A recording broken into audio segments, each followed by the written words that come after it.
नमस्कार दोस्तों, मैं सुरभि वर्मा आर्टिस्ट एक बार फिर से। जी हाँ, एक लंबे अरसे के बाद, मेरे लिए अरसा ही था। लास्ट अपडेट मैंने अपनी हेल्थ के बारे में आप सबको किया था that I am not keeping well. Back एक बहुत ज़्यादा बढ़ गया है और अभी आज इतने हफ्तों बाद या कह लीजिए महीनों बाद आज भी सिचुएशन बहुत बेटर नहीं है। इनफैक्ट एक खेल जैसा चल रहा है। एज इन एक दिन लगता है या थोड़ी देर के लिए लगता है कि I am all well, there is nothing, मैं ठीक हूं, बट अगेन वही उसको 15-20 मिनट्स 15 से 20 मिनट भी स्ट्रेच करने के बाद में, यानी कि कुछ भी घर का काम या जो भी आप करना चाहते हैं उसको करने के बाद में, खड़े रहने के बाद या 15 से 20 मिनट बैठने के बाद में वो दर्द वापस उसी तरह एक बड़ा सा मुंह खोल के चला आता है, एक राक्षस की तरह। खैर कोई बात नहीं, कोशिश कर रही हूँ पूरी तरह से तंदुरुस्त होने की, ठीक होने की, और उम्मीद करती हूँ कि हो भी जाऊंगी, क्योंकि जब हम लगे रहते हैं कोशिश में तो उसका जो फल है, जो फ्रूट है, we get out of it our hard work. तो सबसे पहले आप सभी को जीवित पुत्र का व्रत की, महालक्ष्मी के व्रत की बहुत बहुत बधाई।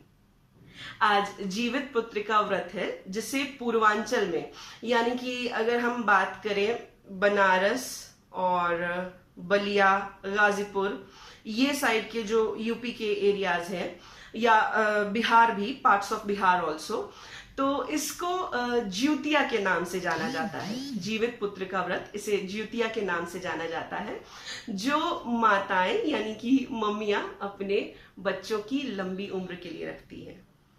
और अगर हम यूपी के दूसरे हिस्सों की बात करें, जैसे कि मेरठ और गाजियाबाद या सहारनपुर, मुजफ्फरनगर, तो यहाँ पर इस व्रत को महालक्ष्मी का व्रत कहा जाता है। ये पितृपक्ष की अष्टमी के दिन आता है।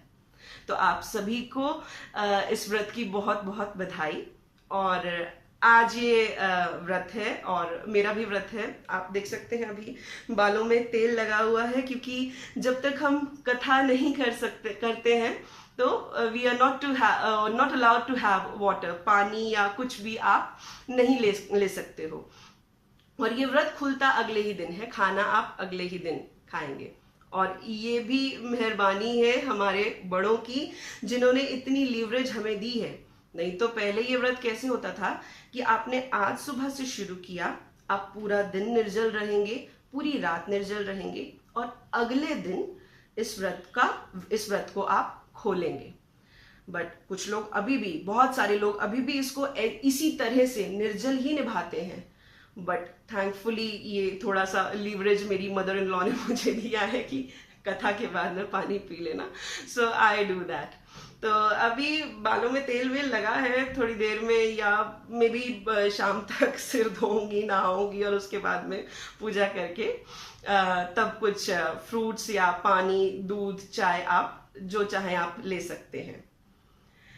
सो आज इतने दिनों बाद जब आपसे मिल रही हूँ, बड़ा अच्छा लग रहा है, आपसे खूब बातें कर रही हूँ ऐसे as if you know opening my heart out तो आज क्या करेंगे? आज मेरी कोशिश रहेगी, क्योंकि ये जो मैंने आपको बताया कि जो ज्योतिया के नाम से ये जाना जाता है, तो ये पूर्वांचल में और बिहार के कुछ हिस्सों में इसको ज्योतिया लोकल नेम या जीवित पुत्रिका के नाम से जाना जाता है। और क्योंकि वहाँ की पृष्ठभूमि से जब ये व्रत है, और यूपी में बहुत सारी जगहों पर इसको माना जाता है, रखा जाता है, तो मेरी कोशिश रहेगी कि मैं पूर्वांचल की पृष्ठभूमि से जुड़ा हुआ एक लोकगीत आप सभी के लिए लेकर आऊं। और उम्मीद करती हूँ कि वीडियो के नेक्स्ट पार्ट में आप वो गाना सुनेंगे और आपको बहुत बहुत अच्छा लगेगा। So till then please do like and subscribe my channel and wait for the folk song, जो लोकगीत मैं आप सभी के लिए लेकर आने वाली हूँ। बहुत बहुत शुक्रिया, थैंक यू सो मच।